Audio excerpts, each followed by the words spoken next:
दैनंदिन जीवनशैलीत धावपळ आणि हवेतील ओलावा कमी असल्याने त्वचा कोरडी आणि डिहायड्रेट होऊ शकते.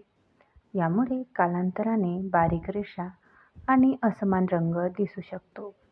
अशा परिस्थितीत तुम्ही घरी फेशियल करून तुमची त्वचा हायड्रेट करू शकता आणि निरोगी ठेवू शकता. घरी फेशियल करून तुम्ही सुंदर त्वचा कशी मिळवू शकता ते जाणून घेऊया. दुहेरी साफसफाईने सुरुवात करा. पहिल्या क्लिन्झिंगसाठी तेल आधारित किंवा क्रीमयुक्त दूध क्लिन्झर वापरा. यामुळे घाण, प्रदूषणाशी संबंधित नुकसान, मृत त्वचेच्या पेशी आणि मेकअप काढून टाकले जातील.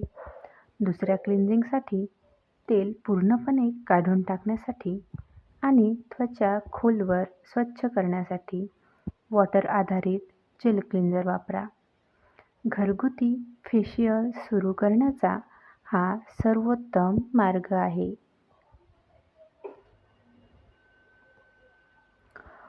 टोनर घाला.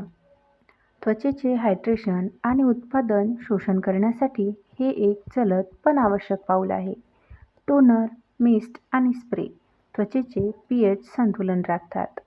त्वचा स्वच्छ केल्यानंतर आणि इतर कोणत्याही स्किन केअर रुटीनपूर्वी टोनर लावा. जास्तीत जास्त हायड्रेशनसाठी ते अनेक थरांमध्ये लावा. एक्सफोलिएशन. आठवड्यातून एकदा एक्सफोलिएट केल्याने मृत त्वचा निघून जाते आणि बंद झालेले छिद्र मोकळे होतात. तुमचे ओठ एक्सफोलिएट करायला विसरू नका आणि तुमच्या त्वचेच्या प्रकारानुसार एक्सफोलिएटिंग उत्पादन निवडा. Treatment mask. वृद्धत्व कमी करण्यासाठी, प्रदूषणाच्या परिणामांशी लढण्यासाठी आणि ब्रेकआउट्स कमी करण्यासाठी ट्रीटमेंट मास्क खूप प्रभावी मानले जातात. प्रोफेशनल फेशियल दरम्यान एक्सफोलिएशननंतर ट्रीटमेंट मास्क लावला जातो. मास्क 30 मिनिटे राहू द्या. जर तुमच्याकडे वेळ असेल तर तो तुम्ही रात्रभरही ठेवू शकता. यापासून घरी बनवा मास्क. मास्क बनवताना सर्वात आधी विचारात घ्यावयाची गोष्ट म्हणजे तुमच्या त्वचेचा प्रकार आणि तुमचे ध्येय. या घटकांपासून बनवलेले मास्क सामान्यतः फायदेशीर असतात, परंतु लावण्यापूर्वी पॅच टेस्ट करा. तुमचा चेहरा उजळ आणि मॉइश्चराइज करण्यासाठी दही आणि मधाचा मास्क तयार करा.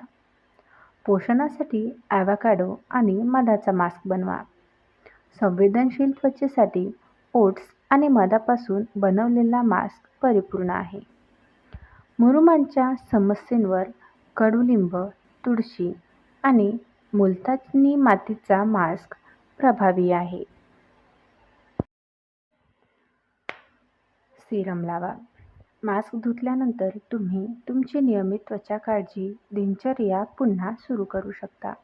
व्हिटॅमिन सी असलेले सिरम लावा, जे वृद्धत्वविरोधी, उजळ आणि त्वचेचे संरक्षण करण्यास मदत करते. किंवा हायलुरॉनिक ॲसिड असलेले सिरम लावा, जे हायड्रेशन प्रदान करते. तुम्ही रेटिनॉल असलेले सिरम देखील वापरू शकता, जे पेशींच्या पुनरुत्पादनास उत्तेजन देण्यास मदत करते. व्हिडिओ आवडल्यास व्हिडिओला लाईक आणि अशाच नवनवीन व्हिडिओसाठी चॅनलला सबस्क्राईब करायला विसरू नका.